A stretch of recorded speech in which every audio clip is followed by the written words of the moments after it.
way. But it's important that if a government deems something sort of illegal, or they tag or portray a certain piece of information or an episode in one's history as if it shouldn't be happening. But we have to take our own narrative from our own view. So we spoke about the Khalsa being a nation from the very beginning, 1699. We spoke about the army dress of the Akalis during the 1940s. And then we spoke about the gentleman sitting to the left of Master Tara Singh, who we'll talk about in a few moments. Now, the gentleman on the left was known as Darshan Singh Feruman, a veteran freedom fighter. And we spoke after partition 1947, where the Sikhs were being discriminated and the Punjabis on linguistic bounds. After the creation of the Indian state in 1947, many different areas of India were broken down into their various language.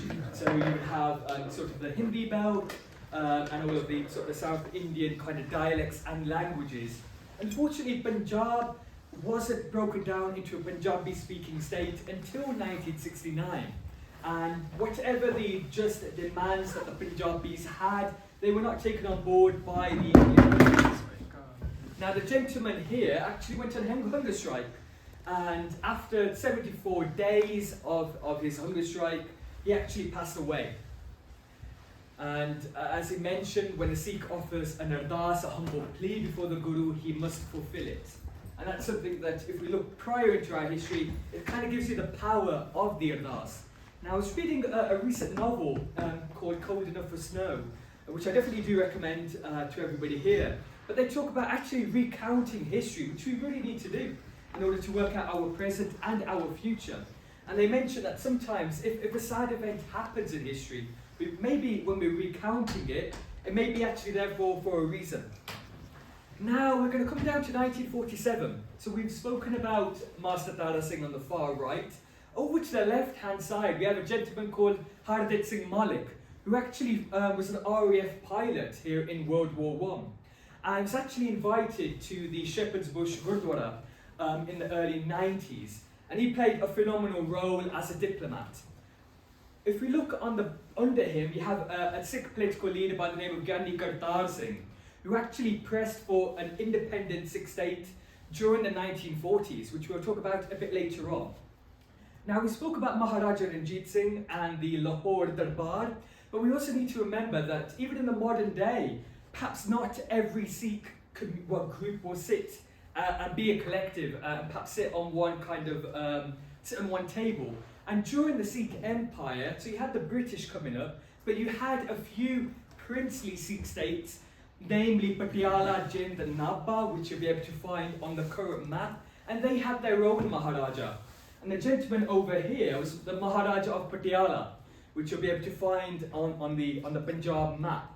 And he was an armyman, and even his dad was somebody called Maharaja Bhupinder Singh, who actually funded the creation of the Shepherd's Bush Gurdwara in the early 1900s.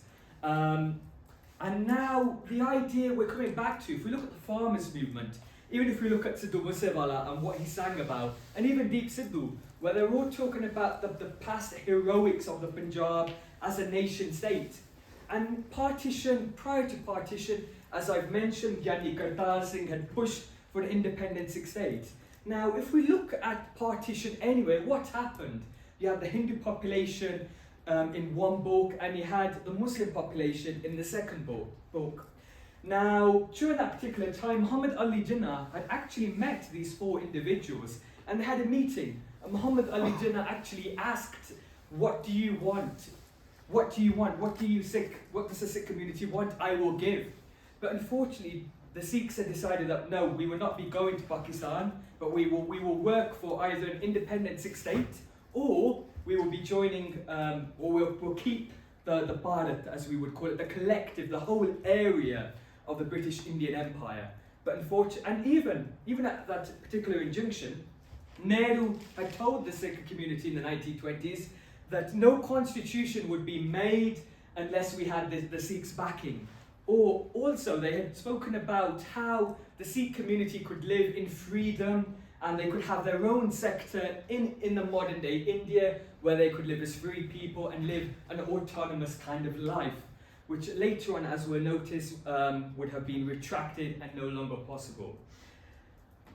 And we have a little news clipping from 1947.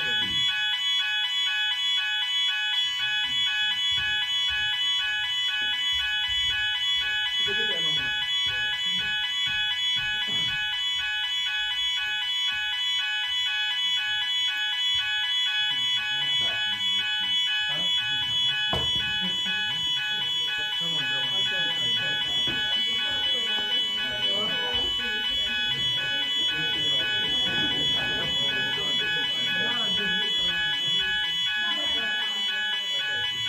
Right, and then if we continue talking, so back in the 1947, we were kind of, back in, can you hear me? If I shout, yeah? Okay, so back in 19...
Definitely in the shower, man.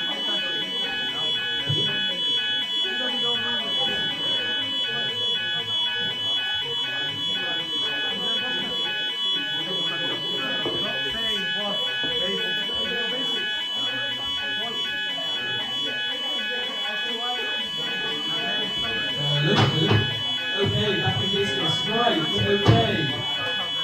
Yeah, for everybody's attention. Lovely. Okay. So yes, coming back to 1947, the idea of reclaiming an independent state.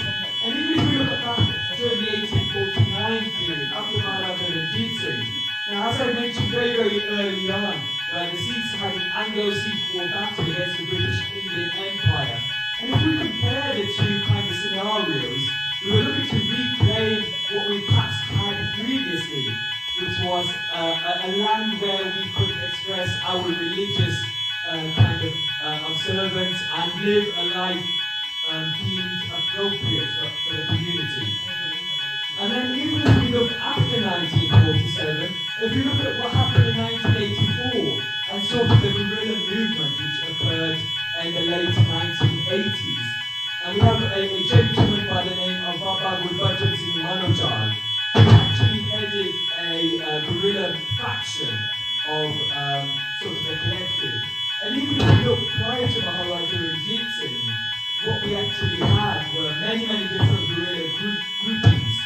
And even if we look at the Palestinian movement as well, where there were many different groups which were all aligned. Even before Maharaja Ranjit Singh, we had many different groupings of individuals. No, you don't need to. We can hear him. Okay. Why are you fed up? You want to fight? Okay, lovely. Back in business. Right, okay. So yes, quick back refresh. So back in 1947, what the Sikh community had decided was a political federation. A federation either being an independent Sikh state or being an autonomous region in the modern day India as promised by Nehru, and the Sikhs had completely shunned the option of joining Pakistan. Another option which the Sikh community had backed was that no partition would occur and people would live as they did previously. And even during the British Indian Empire, as we spoke about Patiala, you had many different princely states which were ruled by a modern day ruler, for example the Maharaja of Patiala. And if we compare the demand or the wish in 1947, and if we relay it back to the 1800s, when Maharaja Ranjit Singh had passed away in 1839, there were many, many different Maharajas who came after, children of Maharaja Ranjit Singh, and then in 1845, the Anglo-Sikh War had started, and after that, Maharaja Dalip Singh ascended to the Maharaja of Punjab. After that, another set of Anglo-Sikh War had occurred, leading to the annexation of the Punjab. Okay, and then we relate that to 1984, where we have a gentleman by the name of Baba Murachal, and even if you look at what he stated here in his particular speech, which is what many, many different communities want. If we look at the Jews related to Israel, the Palestinians, if we look at what's happened in sort of Rwanda, and many, many different countries and nation states. And in 1986, we'll talk about slightly later on. And I've made a little quote related to Plato right at the bottom. And coming back to that idea of being a Khalsa, being an army, if you've given your head to the Guru, you are now stating that whatever you wish for me to do, Guruji, I will do. And similarly, Plato's actually written it. What you will notice, even for myself, when I'm reading Rabbani, whatever I'm reading, if it's political, historical, you'll find many, many linkages that whatever somebody's saying may resonate directly to Rabbani. Now remember, we are living in Britain, we are now, we are very, very intelligent. We have that option of reading beyond perhaps our core. And I definitely recommend that you do start to read novels and sort of poetry work and a lot more. Coming back to 1849, those who the army generals had betrayed the Sikh army, and the rest of those who were perhaps still around had surrendered. But not everybody had surrendered.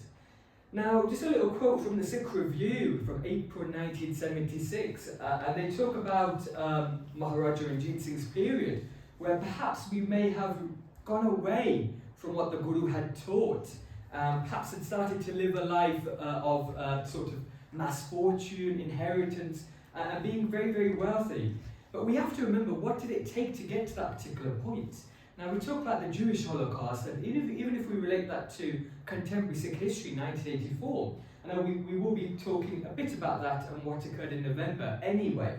But even prior to that, in the 17th century, we actually had two big Holocausts, in which, and even in 1762, we had what we call the Vadda Galugara, which was the big Holocaust, where the number of Sikhs had drastically dropped. But later on, in 1765, the Sikh generals had taken Lahore.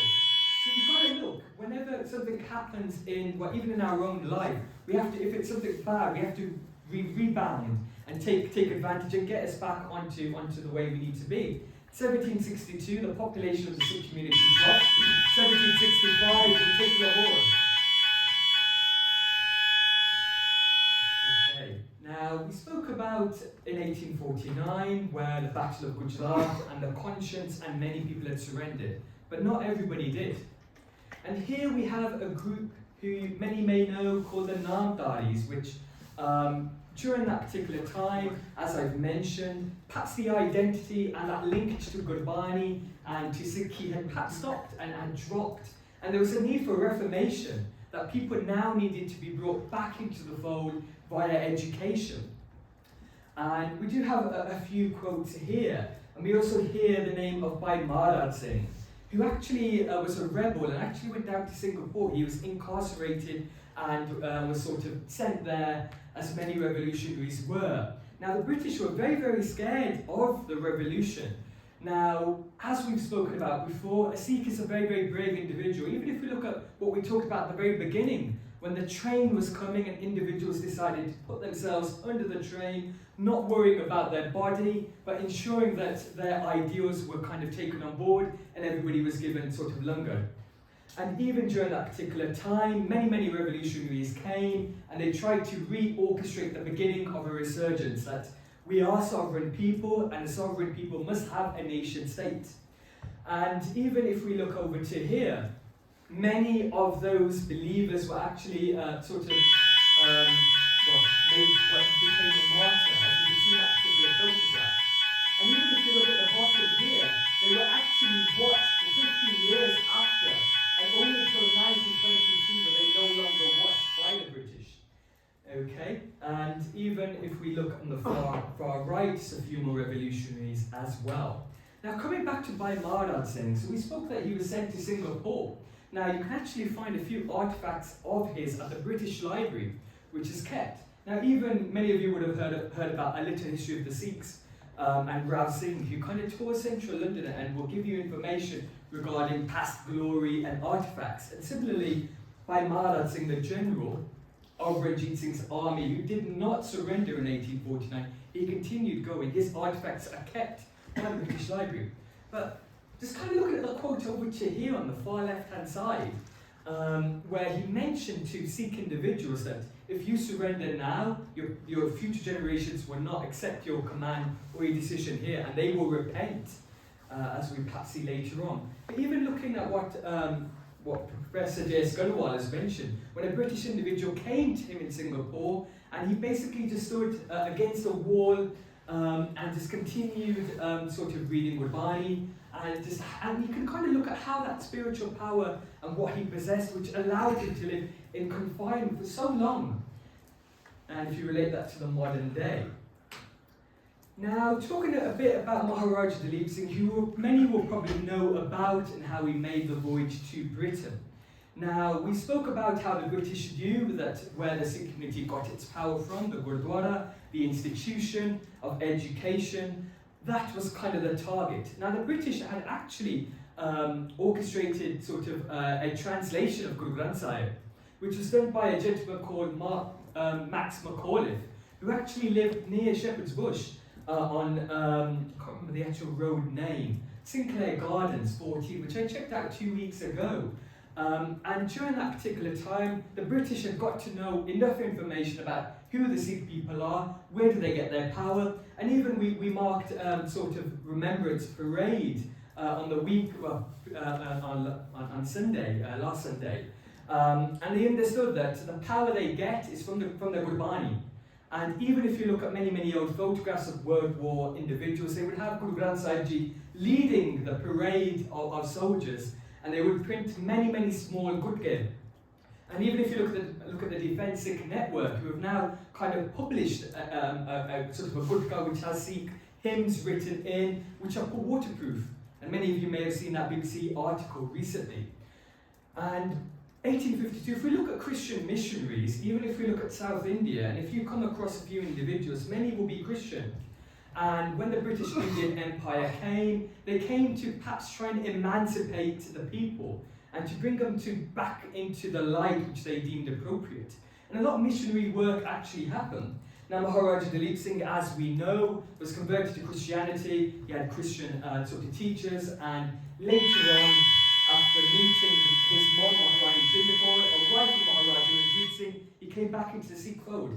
But looking at 1852 and Amritsar, where we have Darbar Sahib, the Golden Temple, a direct attempt was made at converting the Sikh individuals, and especially the young individuals, to break them away from the fold and to make them Christians. And even you can see the conversion happened in the vicinity of the Golden Temple. Later on, a church was actually made in the complex of Darbar Sahib. And the British knew if you can grab them while they're early, if you can change how they perceive things and change their philosophy, then the Sikhs would never come back to what they were. And many, in 1873, they continued to become Christians, which meant that the Sikh scholars had to work now. Okay, how are we going to reform? How are we going to change? And that led to something called the Singh Sabha movement. Now, many Gurdwaras, even in Southall, you've got the Shri Guru Singh Sabha. And around the country we'll have many Gurdwara which are tied to the Singh Sabha.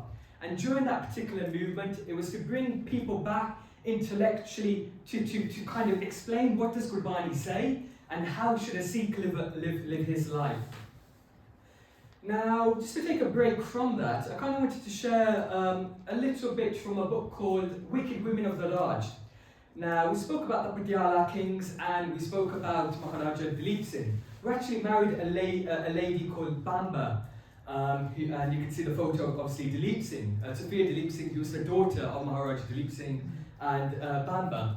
But I just wanted to include that particular kind of sort of that little quotation from that particular book.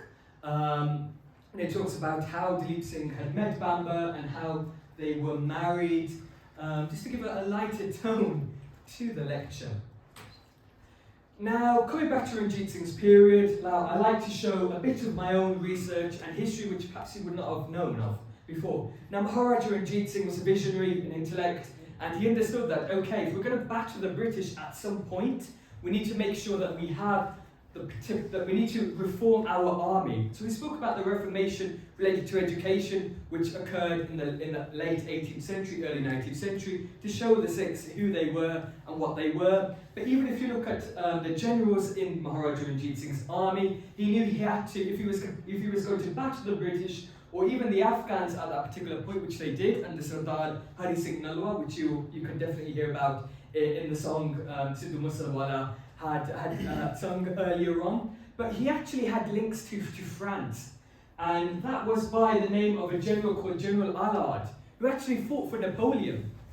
And when Napoleon at Wellington was kind of crushed, General Allard, being a mercenary, travelled and was trying to look for work. And then later on, he came to the court of Maharaja Ranjit Singh in the Lahore Darbar. And if you're a nation state, if you're an army, your army needs to be where it needs to be able to defend, but also attack. And that's where the French, even if you read about Napoleon, they were many centuries ahead. And General Allard, so I went to a location called Saint-Tropez, which is very near to Nice and Monaco. Now that general actually came from Saint-Tropez, and you have a little kind of, a little idol of his, and it actually mentions that he was part of Maharaja Ranjit Singh's army.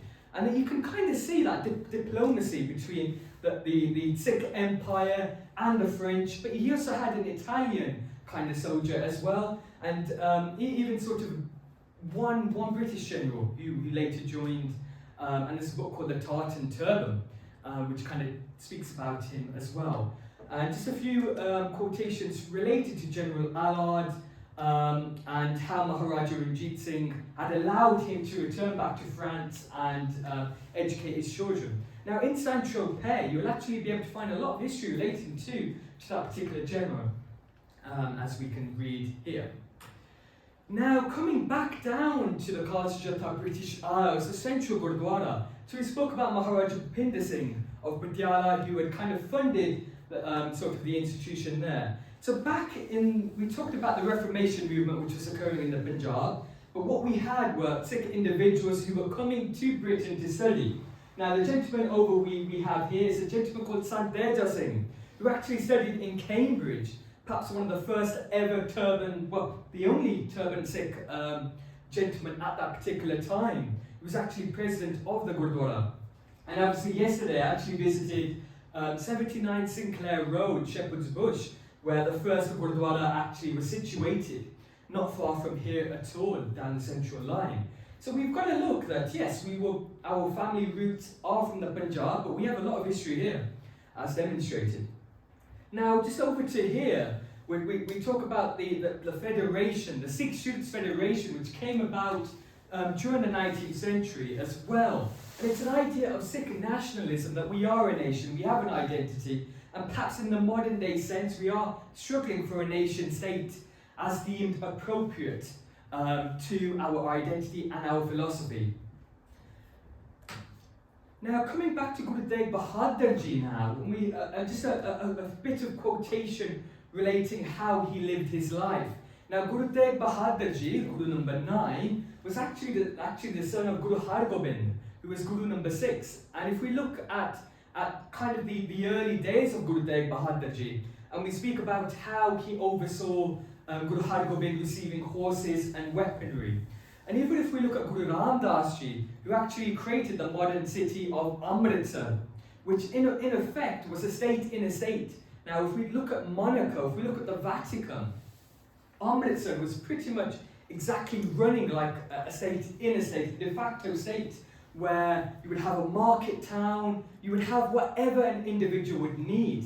And even if we look at Guru Har Gobind himself, And we have the Golden Temple, the Darbar side, and then you have an institution called the Akal Takht, which is Takht meaning a throne, and Akal meaning immortal.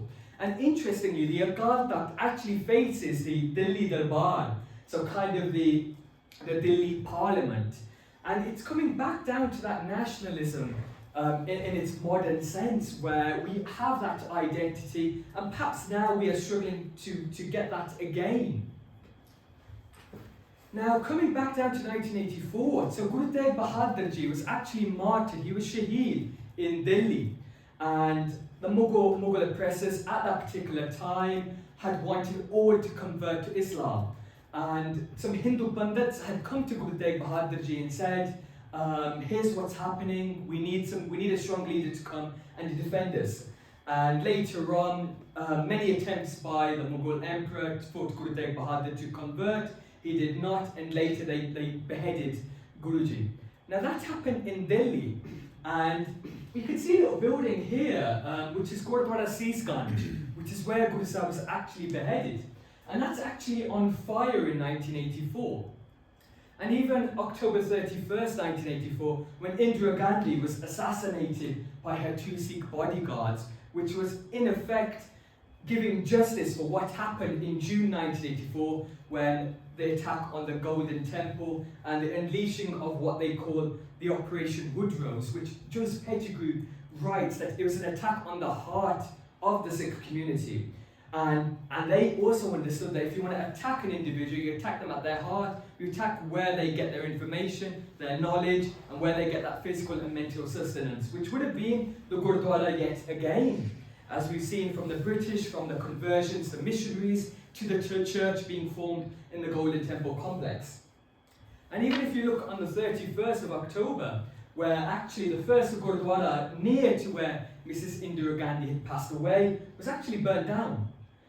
And later on, even following that particular quote, a few Sikh individuals had gone to pay their respects to Indira Gandhi, and then later, as we all know, they were butchered, ties were put around their necks, and they were set on fire alight.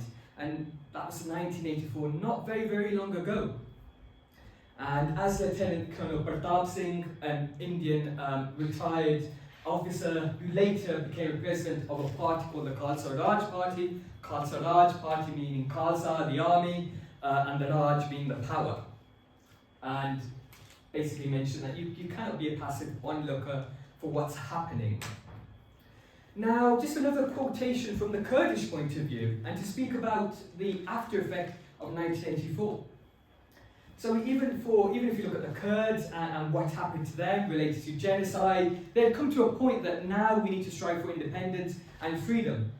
But after having a look at what happened to them, they had only one option. And similarly, the Sikh individuals and the collective had come to that instrumental kind of decision in 1986, though their history, as shown 1849, 1947, all paint that same picture. And what we've got here is a gentleman wearing a jacket by the name of the International Sikh Youth Federation, which was formed here in my hometown of Warsaw in 1984. So yes, whatever happened in the Punjab in 1984, that had a ripple effect around the whole world. Now what we have here is a gentleman by the name of Dr. Gurmeet Singh Olak. So as Colonel Pratap Singh had mentioned, that humiliation could not be tolerated by any member of the collective, and they started doing what they could do. So later on in the Punjab, as we talk about, a guerrilla movement was started, and abroad a political movement was started to make everybody aware of what's happening in the Punjab, but also making that stand that maybe an independent Sikh state was needed, and it may still be needed by the collective.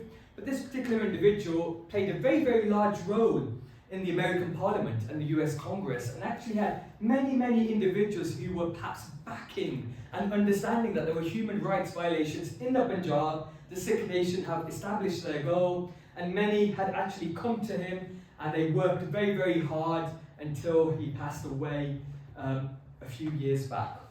And it kind of gives you an idea of the importance that we have living in Britain. and knowing that we're an international community, that yes, we have our indigenous roots in the Punjab, but we live across borders, and that means that whatever happens in Punjab will always resonate and will affect us, and has related to the Punjab farmers movement, which happened not too long ago. Now, going back down to the 19th century, so we spoke about that Singh Sabha movement, educating, writing pamphlets, creating poetry, and spreading the message of Gurbani against the Christian missionaries who are going round converting individuals to Christianity. On the next side, you had many different organisations and people who wanted that resurgence of Sikh rule. Now, we spoke about by Maharaj Singh, we spoke about the Namdhari movement, who were all aspiring for that resurgence of rule. Similarly, you had individuals called the Ghadar Party, which actually had its formation in San Francisco.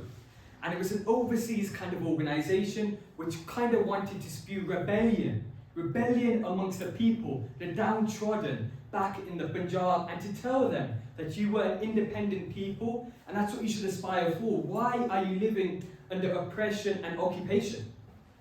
And Michael O'Dwyer, the Lieutenant Governor of Punjab, he was actually assassinated by Shahid Udham Singh at Caxton Hall, who many of you will perhaps remember. And he mentioned that the individual here, Bible One Singh, that his lectures would lead to individuals becoming politically aware. And that same thing happened to Sant Teja Singh. Because if we look at Guru Har Gobind, as we've mentioned, he created the Akal Takht, and that faced the Delhi Darbar, the parliament, that you are an independent people, you are a sovereign people, and that by having the Miri and Bidi, by having the two swords, meant that political power and sort of the religious kind of philosophy, they come hand in hand. And even if you look at the modern day, if you look at Khalsa Aid, if you look at all these organisations, they are going to places where people are being affected by occupation and are working from the humanitarian viewpoint. But ideally, the Khalsa should, in its actual sense, be providing justice for all. Right, and now coming back down to the Singh Sabha movement, you've got a gentleman on the left called Dr. Bhai Veer Singh, a doctor, but also very well read in Sikh theology and history. And definitely do check out his work to be able to find much on the internet, and in particular, a poetry piece under Nargis. I know Saras are holding their poetry event this week, and I hope many will attend. But definitely do check out his poetry collection, which are very succinct, and it's titled Nargis. Okay, so we spoke about how you had the Christian missionaries on one side, but then we also have to remember that the Hindus were also living in unison, and they had started their own kind of organization called the Arya Samaj, which meant that they were perhaps re-educating, reforming their identity, their philosophy to suit the modern day. And at the same time, you had the Sikhs who were working as well, and they were actually sort of fighting against the caste system, an idea of sati, which meant that after a husband had died, the wives would jump on the funeral pyre, which are very much against Sikh philosophy, and even enforced early marriage, low status of women, as mentioned, which are totally against the Sikh idea, even coming down to idol worship, which are akin in the Hindu kind of system, but not in the Sikh paradigm.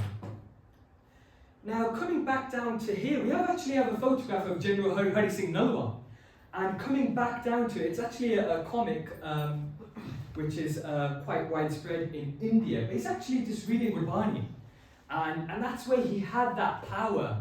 And even if we look at all of our generals, they all had that focal point, that Gurbani and their history would play a large role in how they were, their personality, and how they lived. And even if you look here from the Ram Luti Sani again, during that movement of the Gurdwara Reform movement, and they mentioned that anybody who swore before the Akal Takht, they behaved it in a manner, and if they heard a call, they obeyed it. And as we spoke about Darshan Singh Feruman, who actually passed away after 74 days of hunger strike, when they had wished that the Punjabi Suba would have been made an autonomous region where Punjabi was the common language. and obviously he had passed away and became a shaheed. They also call him the first martyr of Sikh homeland, which we'll talk about shortly. Now, coming back down to Maharaja Dalip Singh, and coming down to an idea of a government in exile. If you are a nation state, you must have a government. If you are a nation, you must have a government. And even if you look at the London University students, even your committees, you are a de facto government. Nishan is a de facto government, that where you all have roles and you are organising and you are playing and you are orchestrating what happens and what should happen. Now, Maharaja Dalip Singh, as some of you may know, he had seen what had occurred. Maharani Jind Kaur, Maharaja Ranjit Singh's wife, had told him who he was. He was sovereign of Punjab, and that's what you need to reclaim. The gentleman over to the far right-hand side became the Prime Minister of Maharaja Dalip Singh's government in exile, who worked towards the recreation of the Lahore Darbar. And he actually played a big role in sort of the Singh Sabha movement as well. Now, coming back to the UK and the idea of a government in exile. Now, when the Polish were under occupation from Germany, they actually came to Britain and set up their own government in exile. You'll be able to find that location in central London. And so when a country, a nation state is under occupation, they then go abroad. Even the Gotha movement in San Francisco, they had set up an organisation and they later went back to try and spearhead a revolution, but unfortunately that revolution could not take place due to past insiders who had told the British what had happened. Now, coming down to 1972 now, where we have another creation of a government in exile. Now, we spoke about the gentleman Darshit Singh Ferdinand, we spoke about how the Punjabi Subha did not come about, we spoke about the broken promises from Nehru, the first Prime Minister of India, and sort of what occurred. And in 1972, in Royal Leamington Spa, a handful of Sikhs had decided that now our aim is once more an independent Sikh state, and they had met in 1972. Now, the gentleman who spoke at the very beginning, Devinder Singh Parmar, who came in 1955, he was a descendant of Maharaja Dalip Singh, not directly, but he had some family linkage. His ancestor actually fought as a general in the Anglo-Sikh Wars, and he had campaigned for an independent Sikh state in 1955 in Britain, but in 1972 more individuals came forward and made that pledge. And even we have a document from 1971, the New York Times, in page 17, if I recall, where Dr. Jagjit Singh Chauhan, the individual on the far left, who was a doctor by profession, he studied in London in the late 60s, I believe, a doctor by profession, and then later was elected to the Punjab legislative government. Now, in India, in the Indian state, you have many, many different states, and they all have their own sort of mini parliament called the Vidhan Sabha. And now he was a gentleman who was actually elected to parliament as the finance minister. Okay? And here is his advertisement. Right, and then as we spoke about regarding the helmet issue, we had many, many more identity issues. And in 1969, relating to Wolverhampton and how individuals could not wear a bug, nor could they have a beard. They were told that if you want to work for the Wolverhampton transport and in the buses, you have to be clean shaven.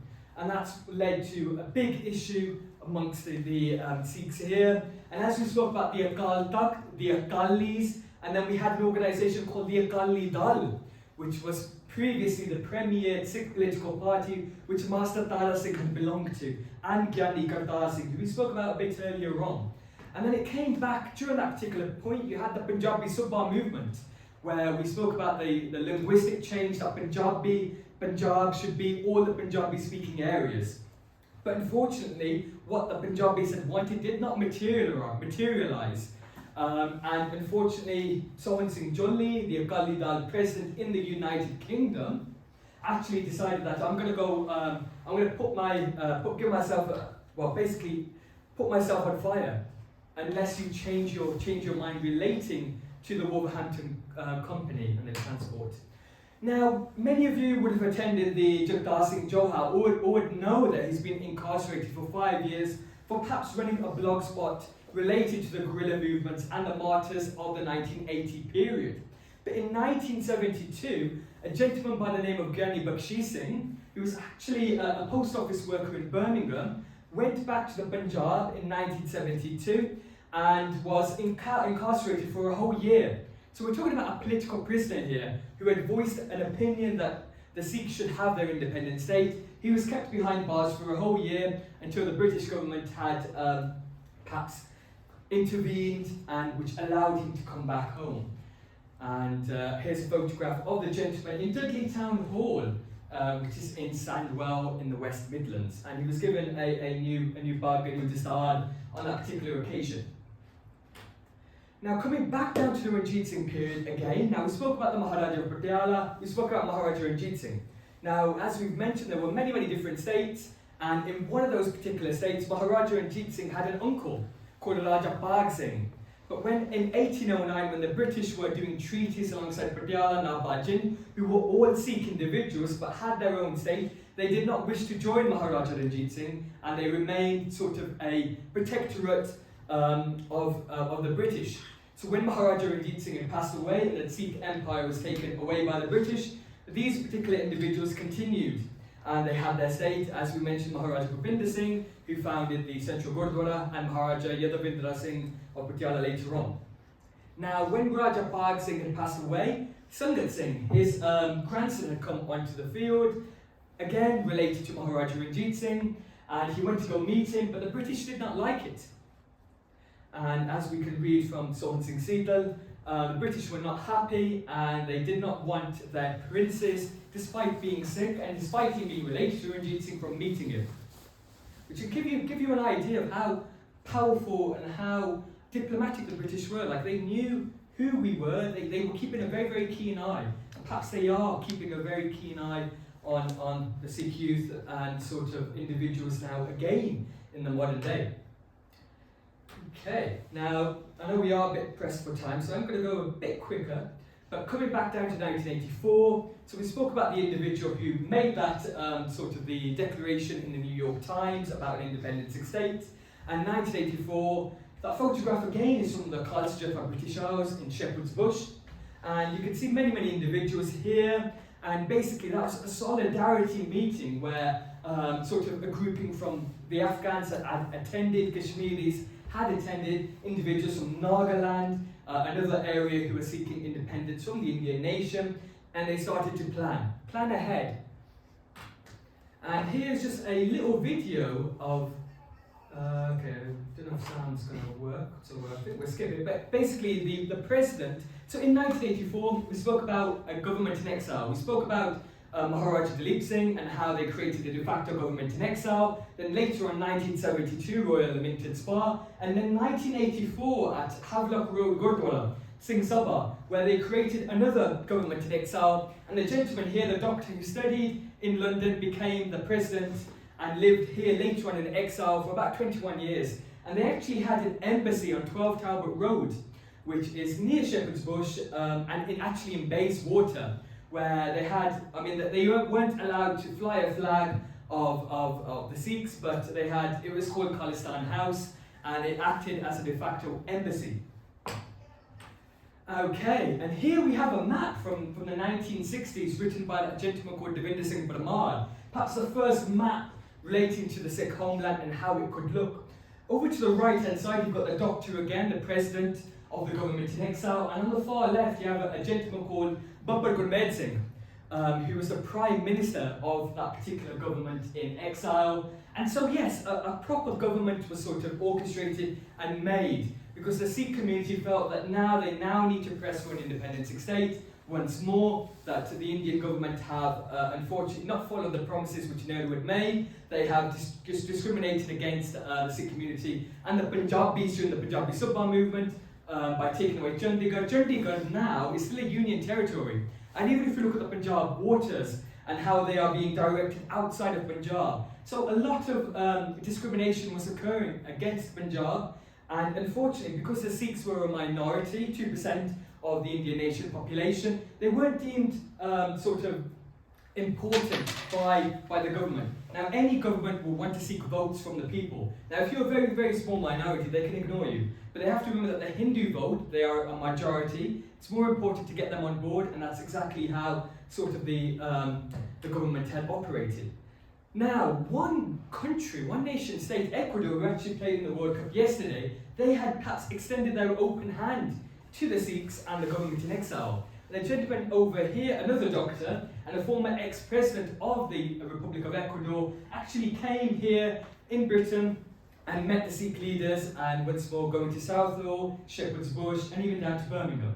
And later on, a sort of an embassy was created in Ecuador as well, called Casa de Calisán, which I think we have a few photographs as well. But the idea is, coming back to the Vaddagalugara, the Holocaust of Sikhs in 1762, and whoever was remaining, they decided that now we need to rise back. In 1765, they took the city of Lahore.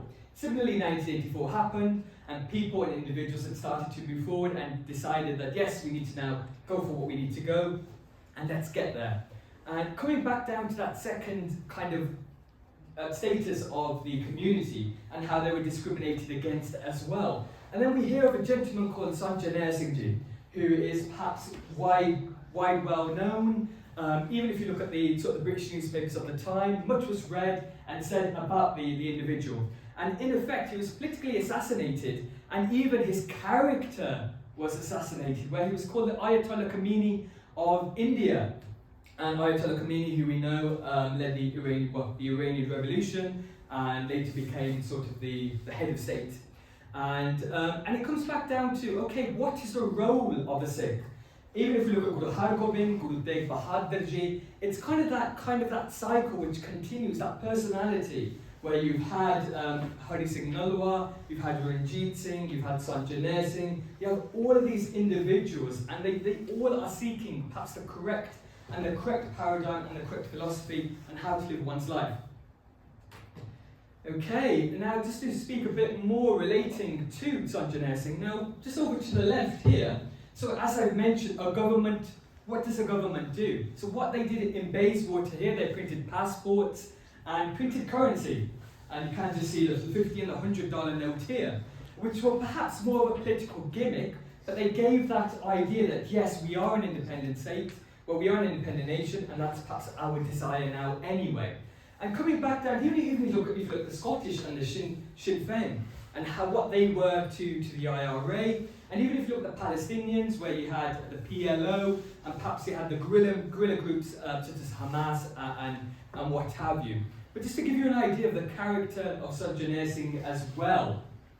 And he played a phenomenal role for the Sikh Federation, again, the Sikh Students Federation, which wanted to bring that Sikh nationalism back into the fold. Okay, okay, and so yes, 1984, prior to 1984, Indira Gandhi had met many of the Akali Dal leaders, and they were seeking kind of a middle ground. That, okay, you have a document called the Anandpur Sahib Resolution, which talks about Chandigarh being a union territory that should be given to the Punjab. We talk about the linguistic issues, the water issues, and even social and sort of political, where Amritsar should be a sort of a religious kind of city, as is the Vatican, and should have special kind of a special area. And yeah, even if you look at Sidhu Moosewala, one of his final speeches, where he's talking about the idea of what's given the name Khalistan, and what does it actually mean? And even if we look here by Sardar Bhagwan Singh, he was actually part of the government in exile, which is made out of 5 individuals. So we spoke about the gentleman in Birmingham by the name of Gurmeet Singh, we spoke about the president, and we had a gentleman in Hitchin as well, who I've been very fortunate to meet. And it's, if we look back into the Sikh paradigm, where even if you look at Guru Tegh Bahadur Ji, and a particular Gurbani that he's written, which is in Guru Granth Sahib, Salok Mahalla Noma, which kind of gives you an idea, okay, why are we here? And what is our aim? And how the world is perhaps a drama, and how you have that illusion, which is perhaps clouding one's mind and idea.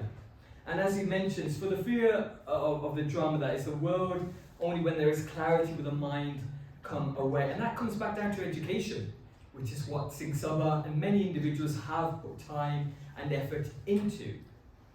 And we all know about the British collusion in 1984, which became apparent by declassified documents not too long ago. But even Sunday Times had written it very, very clearly on June 10 that the Indian Secret Service raw agents made several trips to London.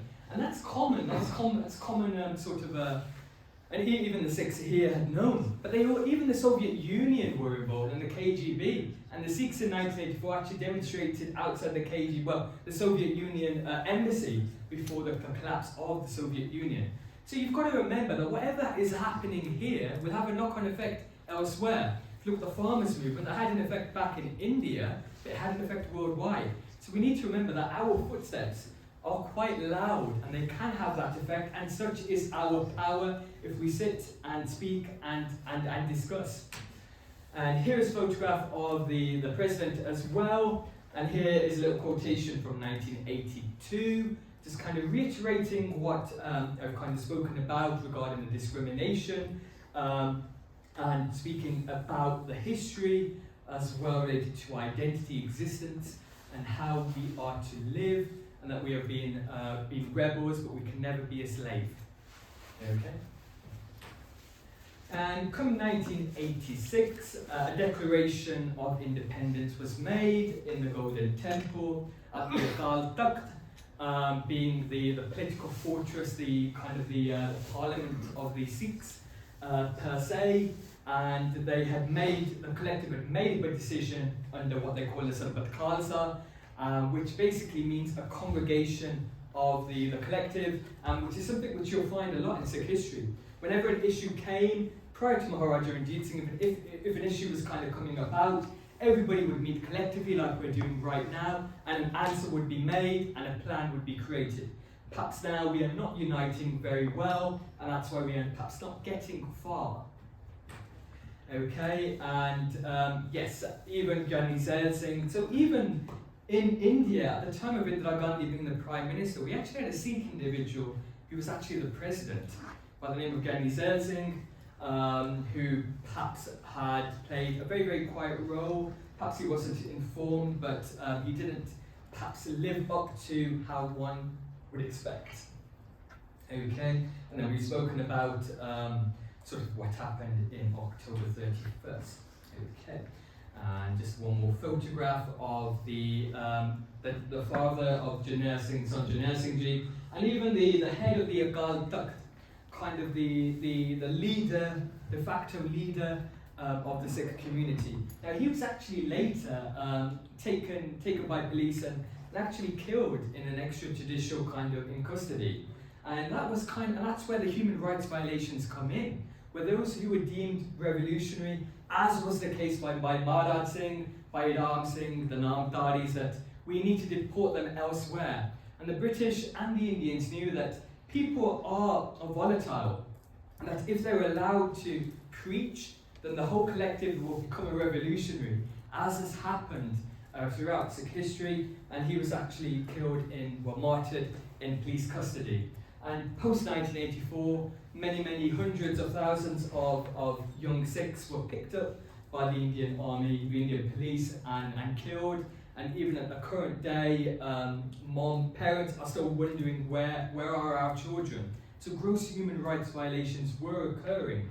And that's why we call it a Gallugara, a Holocaust. And I definitely recommend in Kensington, there is a exhibition relating to the Jewish Holocaust, which I would definitely recommend you check down. You'll find many similarities.